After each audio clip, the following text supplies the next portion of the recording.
అన్నిటికంటే కష్టమైన విషయం ఏంటి తెలుసా? ఎదవలనంతా చూస్తూ కూడా మనం మంచిగానే ఉండడానికి ప్రయత్నించడం. పాజిటివ్గా ఉంటుంది సిరక్క, పాజిటివ్గా ఉంటుంది. పాజిటివ్గా ఉండడానికి ఎంత స్ట్రగుల్ అవుతుంది తెలుసా? నిన్న సడన్గా ఒక కాల్ వచ్చింది ఓల్డ్ ఏజ్ హోమ్ నుంచి. నేను వెళ్ళగానే ఒకళ్ళు కుమార్ అని పాపం వెళ్ళగానే పలకరిస్తారు. ఆయన రీసెంట్గానే కాలు కూడా పెట్టేసినాం. ఫస్ట్ ఆయనే పలకరిస్తారు. ఆయనకి సడన్గా ప్రాబ్లం వచ్చింది. అప్పటికే ఒక 2 సర్జరీలు అయినాయి. అక్కడ వరకు తీసుకురావడం ఎక్కువ, కానీ యాక్టివ్ పర్సన్. సడన్గా వెళ్ళాను నేను. ఇంకా ఒక ½ అన్ అవర్లో గవర్నమెంట్ హాస్పిటల్కి ఎమర్జెన్సీ వార్డులో ఉండే.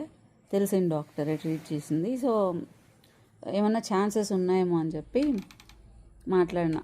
తీసుకెళ్ళిపోమన్నారంట. డాక్టర్ తోటి మాట్లాడితే, వద్దు మేడం, లేదు, ఇప్పటికీ ఇక్కడ వరకు ఆయన మనం తీసుకురావడమే ఎక్కువ, ఇంతకుముందు కూడా ట్రీట్మెంట్ దీనికి అయింది కదా అన్నారు.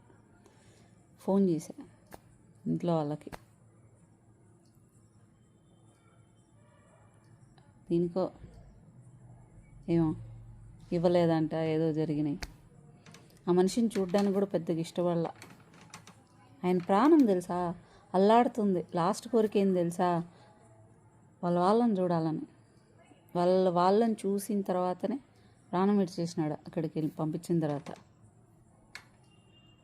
నచ్చి అనిపించింది మనుషుల బిహేవియర్. ఆ టైంలో అరుద్దాం అనుకున్న కాల్లో వాళ్ళని కూడా, కానీ ఆ టైంలో తిట్టడానికి కూడా వార్డులో లేక కామ్గా కాల్ మాట్లాడినా. ఈ మనిషికి ఎగశ్వాస తీసుకుంటున్నాడు, ఊపిరి ఆడక కంట్లో నీళ్ళు గారుతున్నాయి. నా మాటలు అర్థమవుతుందని ఆయనకి, నాకు అర్థమైంది. నాకేం అర్థం కాలే, అట్లే కూర్చుండిపోయినా. తీసుకెళ్ళిపోయినారు. వితిన్ 1.5 అవర్లో ఏమో డెత్ అయిపోయింది. నాకు అనిపిస్తుంది, ఇట్లాంటి మనుషుల మధ్యలో ఉండకూడదు, చాలా ఫాస్ట్గా డిసప్పియర్ అయిపోవాలని అనిపించేది.